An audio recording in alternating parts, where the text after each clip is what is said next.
And I was constantly frustrated because this guy with a degree or two was my boss, but I felt like I knew a lot more about how to deal with people personally, and whether it was a conflict situation or, an emotional situation or whatever it was. I just feel like I was a lot better. I had a lot more world experience with different crazy types of people and sane types of people. And it's just really frustrating because a degree doesn't tell you what life experience can tell you. And yeah, sometimes you need both. Well, that's the problem is, again, I don't want to be misinterpreted here that getting a degree and going to college, that's all great. And there's a spot for you.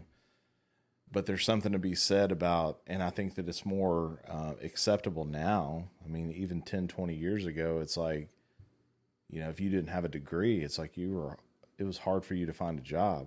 Mm-hmm. But for me, like when I'm hiring somebody, I'm just like, I want to talk to that person and see like their responses to my questions and to see their outlook on life or anything like that, to see if they're ready for something like that. Because I'm telling you, I've seen hundreds of people come in out of college and they're just like, I'm ready to work. No, you have no fucking clue of what work is.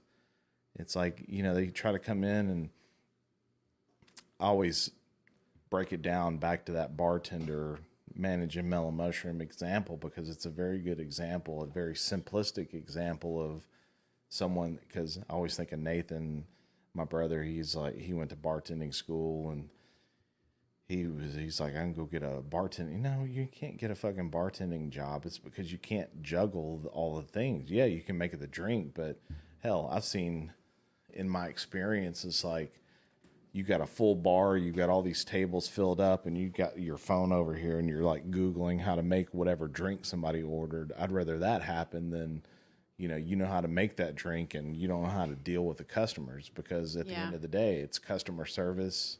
That's your job. That's how you make your money. Yeah. Yeah.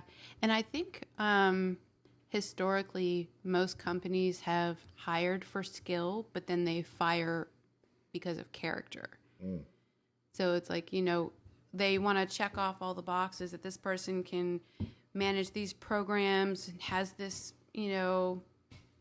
intelligence or this skill or understanding of software maybe.